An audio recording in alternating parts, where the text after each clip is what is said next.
Umrim davomida juda ham ko'p qimmatbaho narsalar sotdim, lekin bunaqasi birinchi marta. Ko'z tegmasin, mashallah deb videoni oxirigacha ko'rib o'rasizlar, sizlarga qiziq bo'lish uchun rosa mehnat qildik. Bugun 14-yanvar Vatan himoyachilarining kuni munosabati bilan Dilmuhammad akam bilan birgalashib erkaklarbob qimmatbaho sovg'ani obzorini qilib beramiz. Bu obzorda bizga O'zbekistonda top 10taligiga kiruvchi Bobur akani qirol laqabli va o'sha top 10talikni birinchi o'rinni olishi umid qilinayotgan Dilmuhammad akani Kakos laqabli otlari yordamchi bo'ladi. Videoni ko'rib tushunib turgan bo'lsanglar kerak. Gap otlar haqida emas, balki o'sha otlarga taqiluvchi egar jabduqlar haqida ketadi. Bu egarlarni har bir donasi $5000 turadi va shuncha pul turadigan egarlarni tabiiyki bir necha $100,000 turadigan otlarga taqib ko'rsatsa juda ham yarashadi. Shohona bu egarlar to'g'risida qisqacha ma'lumot aytib o'taman. Qo'qonli qo'ligul hunarmand ustalar tomonidan yasalgan bu egarlarning bittasi okeanda suzib yuruvchi skat ko'jasidan. Ikkinchisi bo'lsa Amazonka daryosida hukmronlik qilgan alligator ko'jasidan yasalgan.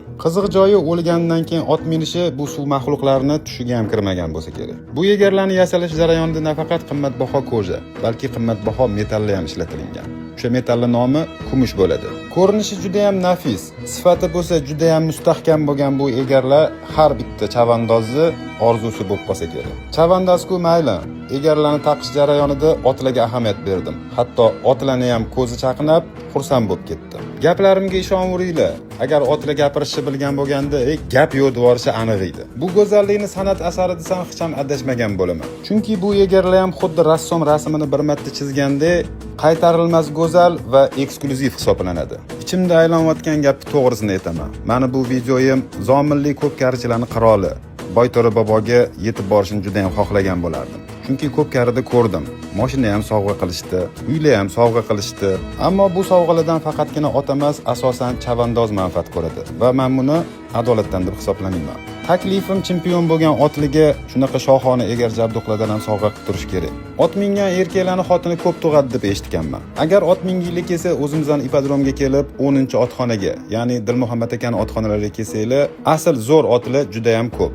Hatto bloger Dilimini ham oti shu otxonada parvarish qilinar ekan. Meni ham zotdor otim bor. Meni ham otimni parvarish qilib tobla bersin deydigan bo'lsangiz, bu holda men sizga Bobur akani qirol laqabli otlarni topgari O'ktam akani maslahat beraman. Chunki O'ktam aka ot sportida xuddi futbolda Alex Ferguson kabi chempionlarni kashf qiladigan xususiyatlari bor ekan. Mana bu kamtarona mehnatim ozgina bo'lsa ham sizlarga yoqqan bo'lsa, albatta like va podpiskani kutib qolaman va bu videoni otga qiziquvchi insonlarga jo'natib qo'yishingizni iltimos qilaman.